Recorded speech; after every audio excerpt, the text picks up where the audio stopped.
Guys দেখো, আমি দোকান দিয়ে দিয়েছি। এখানে আছে বরবটি, এখানে আছে পটল লঙ্কা, তারপর এখানে আছে ধুন্দল। তো এবার দেখো, আমি রেডি হয়ে গেছি কাটাকাটির জন্য। চাকু নিয়ে নিয়েছি, এবার কাটাকাটি শুরু করে দেব। দিন পর ব্লগটা শুরু করলাম। আর ঘুম থেকে উঠে কিচ্ছু খাইনি, মাকে সব কিছু কেটে দিচ্ছি। যেহেতু খুব গরম, তো মা সকাল সকাল রান্না করবে। তো এখন বাজে, আমি ঘুম থেকে যখন উঠলাম তখন 9:30। ব্রাশ করলাম, ব্রাশ করে তারপর ফ্রেশ হয়ে বসে পড়লাম এখানে। সবজি সব কিছু কেটে টেটে দিয়ে আর মা রান্না করছে। তারপর আমার রেস্ট। আর আজকে আছে ছুটি আমার। তো গাইস এবার খাবো। আর এখানে হচ্ছে গুড়, আর দেখো এই যে গুড়টা। আর আমার ভাই খাবে এই যে দই দিয়ে, কলা চিরা আর কি বলে দই। আর আমি খাবো এই যে কড়াইয়ে দুধ দিয়ে। আমার দুধটা হচ্ছে বেশি টেস্ট লাগে। এবার কলাটা মেখে চিরা আর দুধ দিয়ে খেয়ে নিব। আর দুধ নিয়েছি, এরকম করে চটকায় চটকায় মেখে খেতে কিন্তু দুর্দান্ত লাগে। কার কার এরকম করে ভালো লাগে অবশ্যই কিন্তু জানিও। যে চলো এবার খাওয়া স্টার্ট করি। সব আমগুলো পেকে গেছে, আর এবার আম পাড়ানো হচ্ছে। ওই দেখো এখানে হচ্ছে এই যে আম আম পাড়ানো হচ্ছে। সব পাকা পাকা আমগুলা, অনেকটা টেস্টি না পাকাগুলি? হ্যাঁ হ্যাঁ, হিসু করে দিচ্ছে। ছি ছি ছি, বলতে পারে না। এই দেখো একটা বাদর গাছে উঠছে। এই যে আমগুলা সব এই যে ঝাঁকায় ঝাঁকায় সব পাচ্ছে আমগুলা। এই দেখো অনেকগুলাই আম আছে এখনো। আর সব আমগুলো নিচে পড়ে আর লোকে নিয়ে যায় রাস্তার পাশে। তো এরকম পালানো হচ্ছে। গরমের অবস্থা শেষ, মানে শেষ একবারে, কি বলবো আর। এগুলো হচ্ছে সজনে ফুল। কে কে এই সজনে ফুলের ভাজি খাও, পকোড়া বানায় খাও, মানে বোড়া বলে যেটাকে আর কি।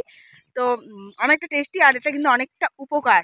সজনে সজনে মানে সজনে ফুল আর কি। হ্যাঁ, অনেকটা টেস্টি। আর পাকা বুড়ি খাওয়ার জন্য এই দেখো পাকা বুড়ি হাতে একবারে আম পাড়তে পারতে অবস্থা শেষ। আরও গাছে আম আছে, আর কতগুলো আম পাড়ছি সেটাই তোমাদের দেখাচ্ছি। এই যে দেখো এখনো পর্যন্ত আম আছে একদম উপরে, নিচেগুলো সব পাড়ানো শেষ। এখন উপরের গুলা আছে, উপরের গুলা একাই পড়ে যাবে। তো চলো তোমাদের আমগুলা দেখাচ্ছি কতগুলা। দেখো এক বালতি আম, আর সব আর একটা ভালো আম আছে এখানে। কাঁচা পাকা সব আমই আছে, তার মধ্যে এই আমটা দেখো গাছ পাকা একদম। কি সুন্দর না? এরকম আমগুলোর উপর খুব লোভ যায় খাওয়ার জন্য। দেখো কতগুলো আম পেয়েছি। আর ওই যে গাছে এখনো আম আছে, ওই যে উপরে দেখতে পাচ্ছ এখনো কিন্তু আম আছে ওই দেখো। আর এটুকু আম পাড়ানোর জন্য একবার অবস্থা শেষ মুখে। কি গরম, আর এমনি গরমের দিন যা অবস্থা একবারে। এবার আমি খেতে বসে পড়েছি। আর এটা হচ্ছে আমাদের ছ্যাঁকা, এটা। আর হচ্ছে এটা হচ্ছে একটা ধুন্দুল দিয়ে সবজি, আর এটা হচ্ছে বটবটি ভাজি। আর এখানে ভাত আমি খেতে বসে পড়েছি। আর এই ছ্যাঁকাটা দিয়ে কিন্তু ভাতটা অসাধারণ লাগে। একটু শুটকি হলে বেশি ভালো হয়, যেহেতু নিরামিষ চলছে আমাদের বাড়িতে, তাই জন্য আর শুটকি নেই। এই যে জাস্ট অসাধারণ, খাওয়াটা অসাধারণ। এই গ্রামের প্রকৃতি অনেকটা সুন্দর। আর দেখো আজকে বৃষ্টি আসবে। আর দেখো এটা একটা হচ্ছে দিদির বাড়ি, আর দিদির বাড়িটা খুব সুন্দর লাগছে না? চাপাতা বাগানের মাঝখানে। আর আমার সঙ্গে রয়েছে পাকা বুড়ি। ইয়ে ইয়ে ইয়ে ইয়ে আর বৃষ্টি আসবে। আর এই দেখো ওয়েদারটা অনেকটা সুন্দর, নিরিমিলি পরিবেশ, খুব সুন্দর লাগছে। আর দুপুরবেলা এত রৌদ্র ছিল, এত গরম। একটু 1:30টার দিকে স্নান করে খাওয়া দাওয়া করে শুয়ে পড়েছিলাম। তো এখন বিকেলে একটু বেরোলাম।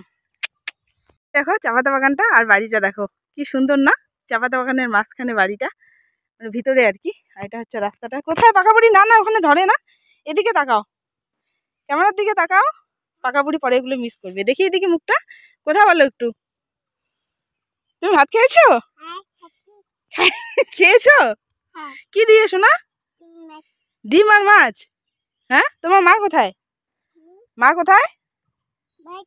বাড়িতে। হ্যাঁ, ভীষণ ভীষণ ভীষণ ভালো লাগছে ওয়েদারটা, জাস্ট অসম।